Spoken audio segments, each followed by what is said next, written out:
Acara ini didukung oleh Tangkele.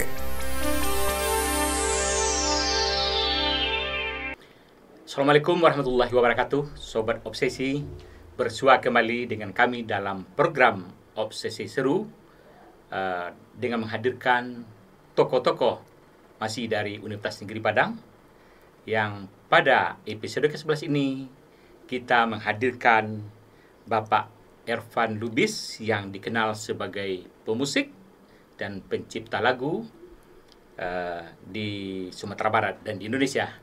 Selamat datang Pak Ervan, sudah hadir di studio Obsesi Seru.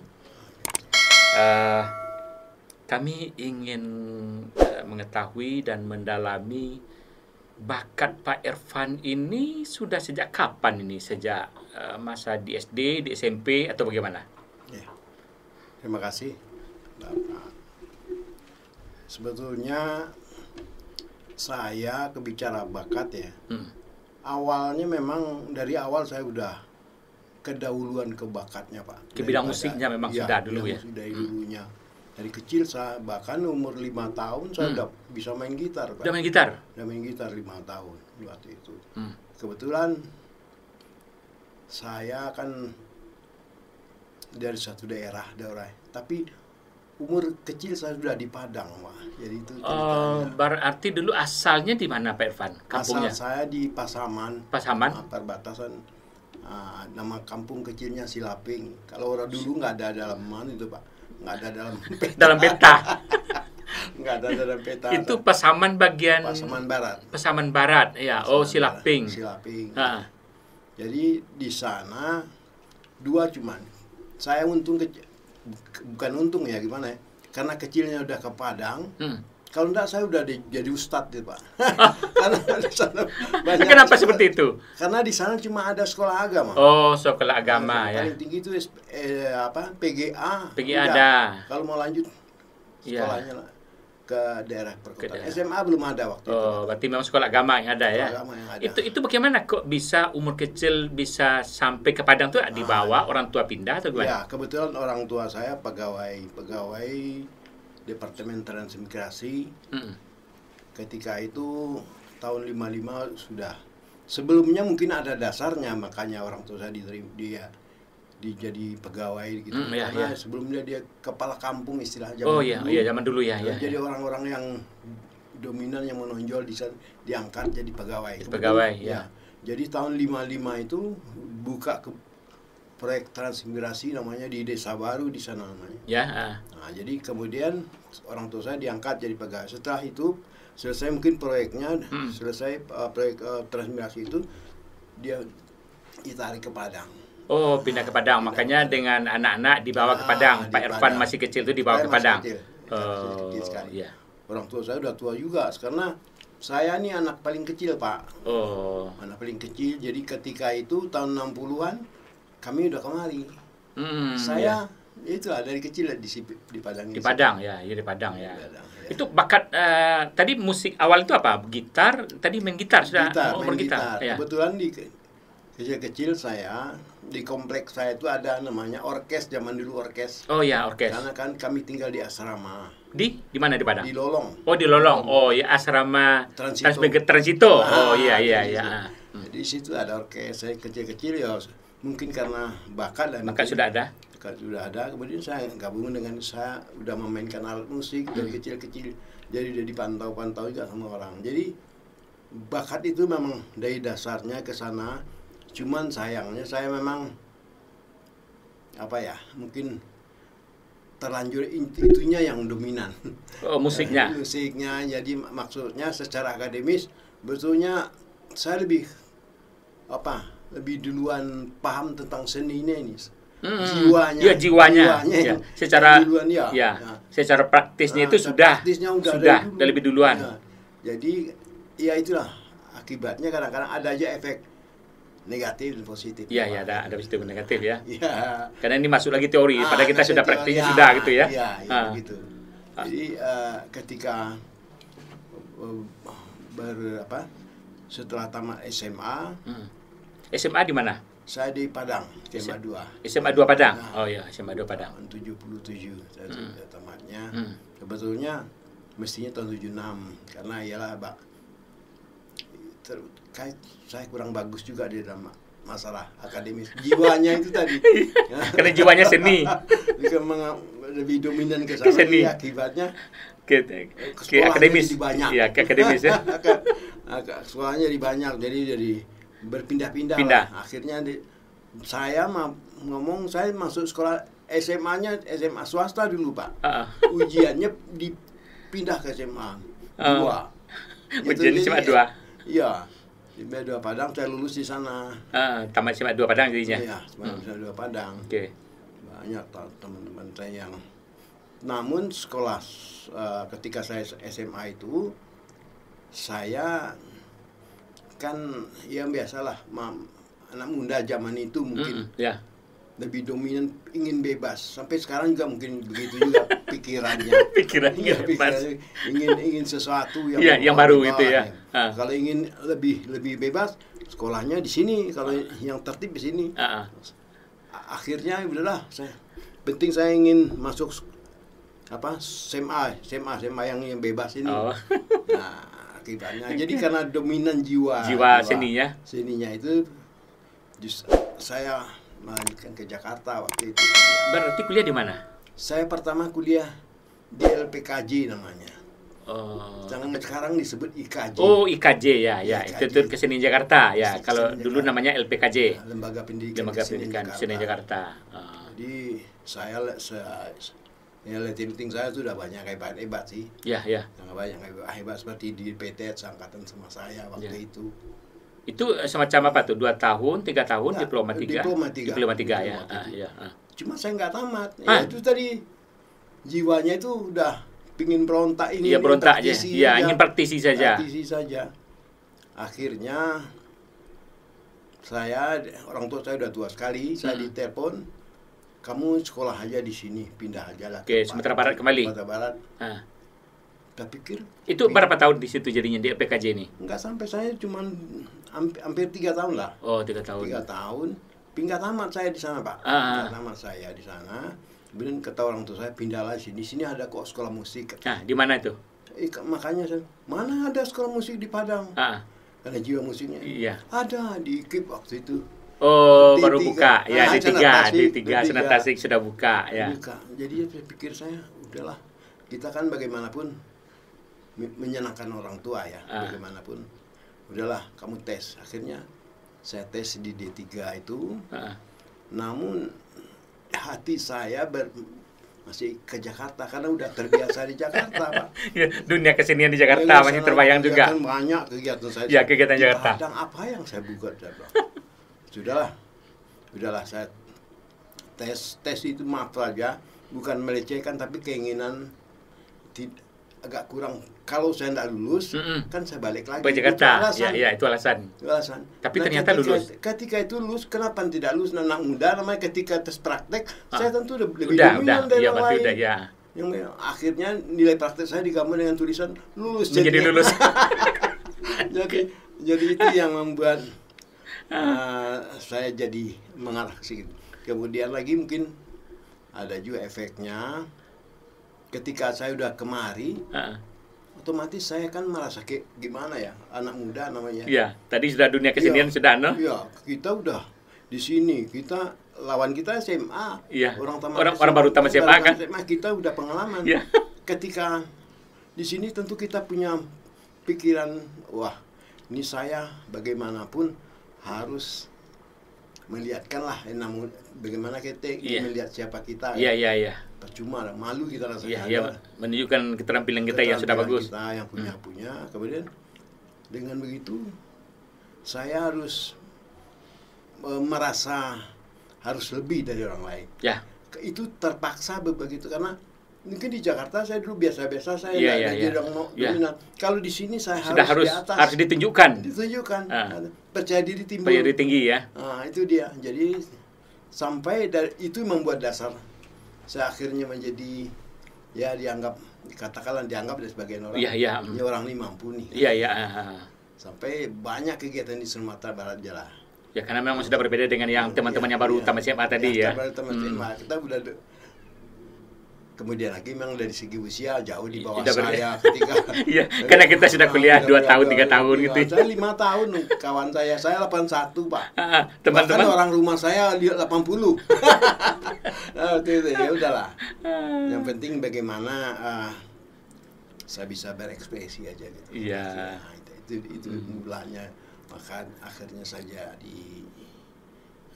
katakanlah sedikit dianggap orang bisa lah Iya, di bidangnya. Iya. Tapi dulu D3, kemudian D3. melanjutkan S1 setelah itu. S1 di Jakarta. Di Jakarta di Jakarta. IKIP Jakarta. Oke. Baru S2-nya nanti di Nah, Padang di kembali. Padang. Oke. Ya.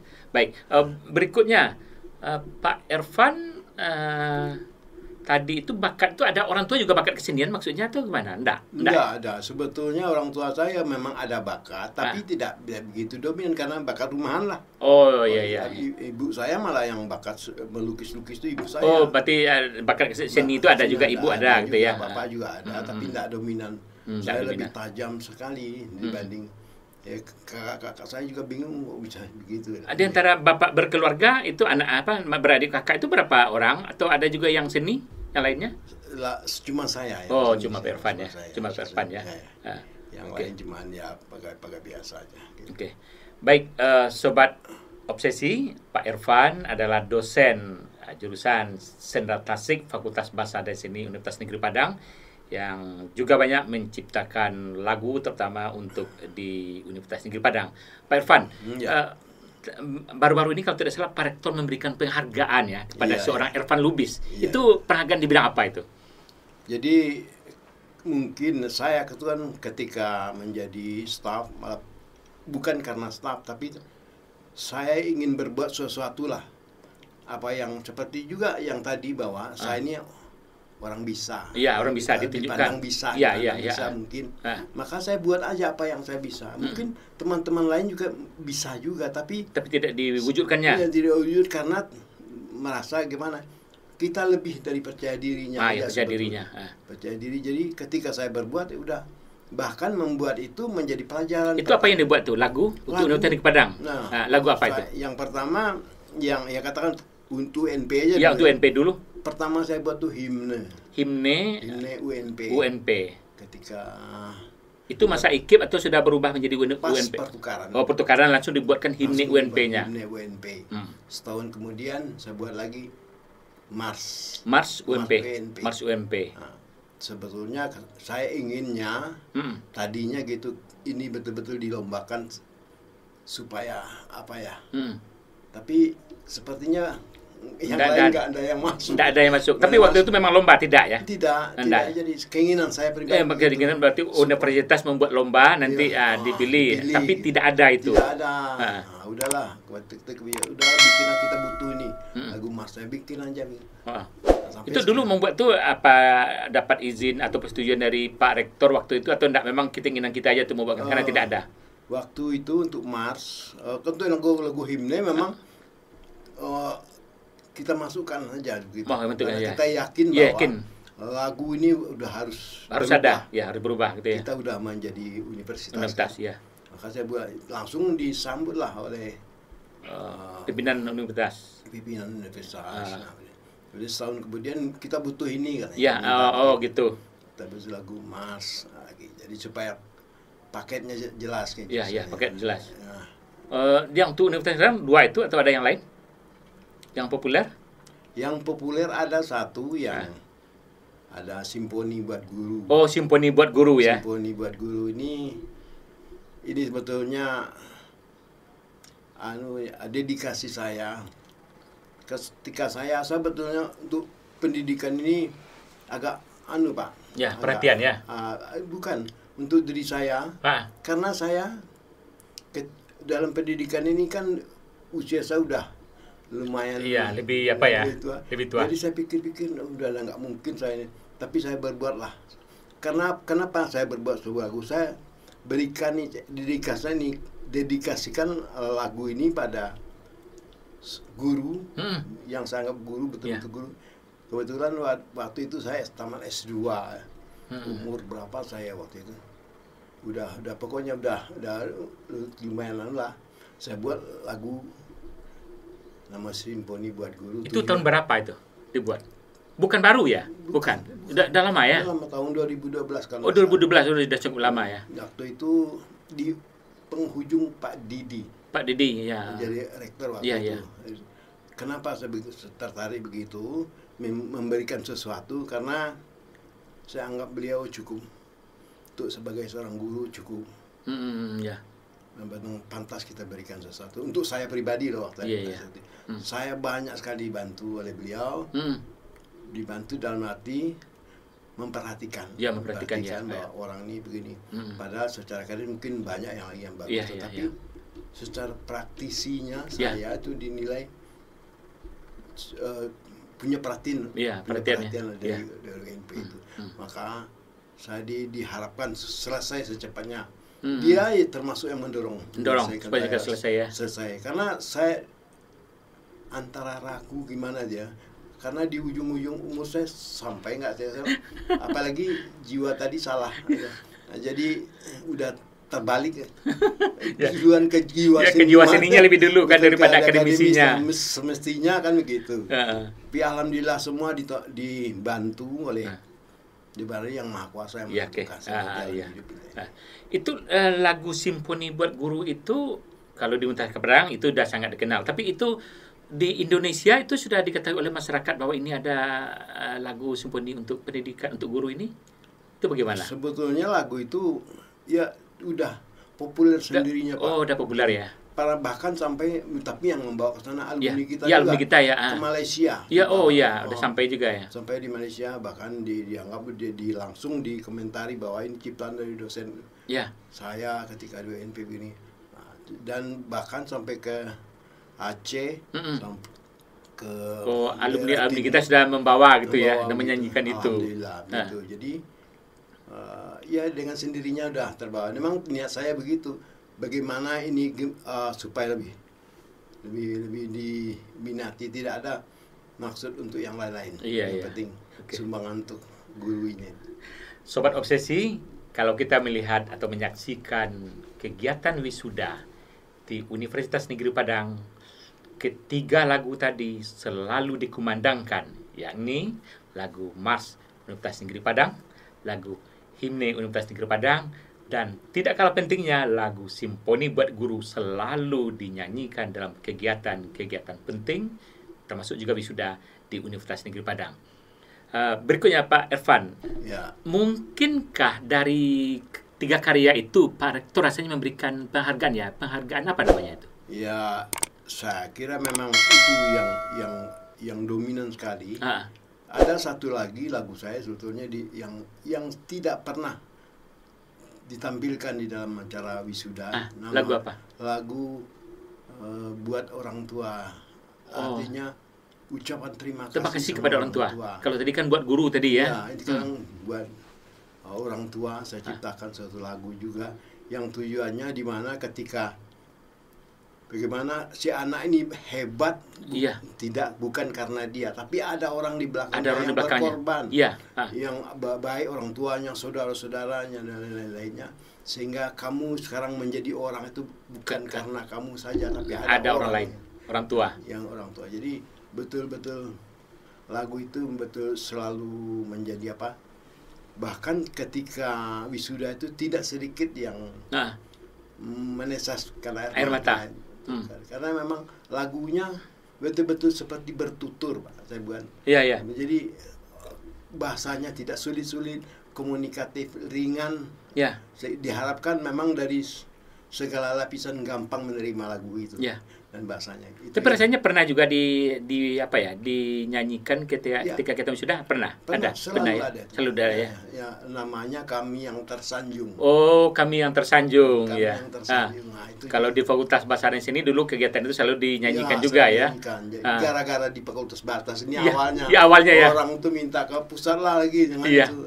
Setelah kita tampilkan di pusat udah selalu minta itu, harus ada yang itu. Ya. Katanya. Ya, apalagi kalau wisuda yang secara tatap muka itu kan memang nanti ada orang tua yang dihadirkan juga ya. Akhirnya seluruhnya meneteskan air mata ya.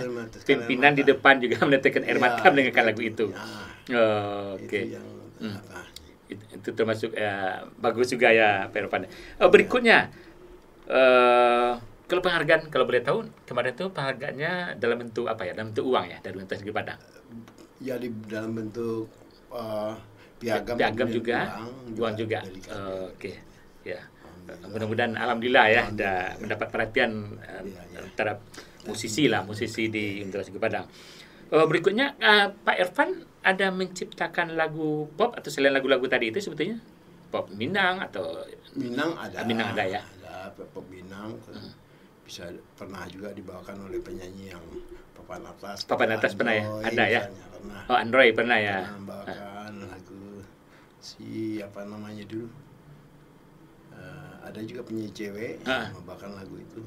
Lagu-lagu yang lain gitu. Lagu-lagu ya. Yeni Puspita. Oh, Yeni Puspita ya. Membawakan lagu. Ya, saya membuat karya memang tidak produktif sekali, tapi ada. Tapi ada ya. Alhamdulillah begitu. Iya. Oke. Itu Pak Irfan melihat atau membuat lagu itu bagaimana proses kreatifnya itu? Apakah merenung dulu atau memang secara tiba-tiba atau direncanakan, itu seperti apa proses kreatif Pak Irfan?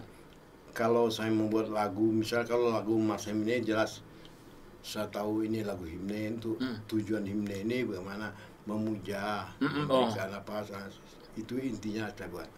Kemudian Mars juga begitu, bagaimana rasa memberi semangat kepada mahasiswa misalnya untuk UNP supaya dia merasa memiliki tentang UNP itu sendiri, sehingga dengan rasa memiliki itu otomatis kebanggaannya muncul. Itu yang saya buat. Nah, ketika prosesnya memang itu dia bagaimana yang intinya aja. Ini tujuan lagunya mau begini. Ini pemujaan, kalau ini memberi semangat, itu harus ada dasarnya dulu. Kemudian saya buatlah melodinya yang cocok. Yang cocok ya. Insya Allah sampai sekarang kata orang melodi saya cocok dengan syairnya. Oh, dengan syairnya ya. Tidak ada pemaksaan. Tidak berkesesuaian gitu ya. Jadi nyambung dia. Nyambung ya. Oke. Ini mungkin terakhir, obsesi Pak Irfan tentang perkembangan seni musik lah, seni lagu di Sumatera Barat atau lagu-lagu Minang sekarang ini bagaimana perkembangan terakhir ini? Bagaimana pandangan Pak Irfan? Memang kalau kita lihat perkembangan lagu untuk tingkat Sumatera Barat, saya pikir lagu Minang itu sendiri sudah bagus. Namun perlu dipikirkan bagaimana lagu itu menjadi nasional. Jadi kalau daerah kita memasukkan unsur-unsur kedaerahan tuh, harus ada lagunya di situ. Kalau bicara bicara komersil. Di komersialnya ya. Harus ada garinnya katanya begitu. Tapi kalau untuk nasional bagaimana lagu kita itu bisa diterima secara nasional? Nah, itu yang mesti kita pikirkan. Jangan terlalu berpikir terhadap garinnya, tapi tidak menghilangkan rasa melodi Minangnya. Karena kalau kita bandingkan seperti di lagu Jawa kan nasional kan seperti lagunya Didi Kempot begitu nasionalnya kan berterima akhirnya. Jadi kalau bicara tentang Didi Kempot gitu itu memang mereka sudah punya sendiri sebetulnya gaya melodi sendiri. Ketika dia pindah membawakan nasional, tadinya kan sulit itu. Tapi dia dengan konsisten, yakin ya, maka muncul dia sendiri. Jadi unik jadinya. Unik dan berterima juga di nasional. Jadi walaupun tadi rasa Jawa gitu awalnya ya. Awalnya. Jadi menarik jadinya. Jadi terterima semua orang. Ini unik ya. Karena bagaimanapun lagu, yang namanya lagu kan tidak asal menarik. Bisa terterima di pendengaran orang lain, di kuping orang lain, atau dirasa orang lain. Saya kira itu bisa jadi. Tapi lagu Minang yang nasional seperti lagu Jawa yang nasional tadi itu sudah ada atau belum nih? Ada sih sebelumnya seperti lagu-lagu Minang seperti yang karangan Bing Slamet juga yang bikin itu sangat populer deh. Yang lama ya, yang lama ya.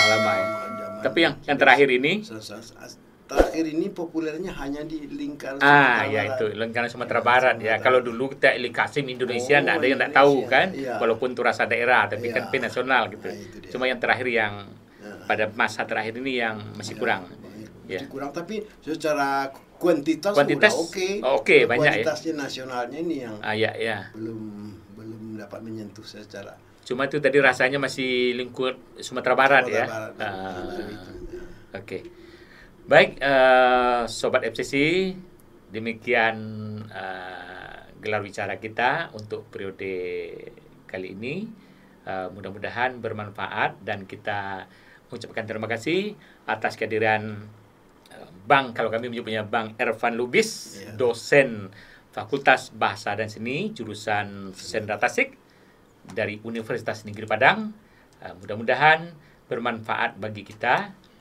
Sobat FCC, sekali lagi kami sampaikan bahwa setiap kegiatan wisuda di Universitas Negeri Padang, lagu-lagu ciptaan Pak Ervan Lubis seperti Mars UMP, Himne UMP, Simponi buat guru, dan tadi juga untuk kami yang tersanjung itu selalu biasanya dinyanyikan di hadapan para wisudawan. Demikian saja, kami mengucapkan terima kasih kepada Tangkele yang sudah mendukung setiap kegiatan program Obsesi Seru, dan kami mengucapkan terima kasih banyak. Mohon maaf, wabillahi taufiq wal hidayah. Assalamualaikum warahmatullahi wabarakatuh. Berjumpa kembali pada episode Obsesi Seru berikutnya. Demikian saja. Assalamualaikum warahmatullahi wabarakatuh.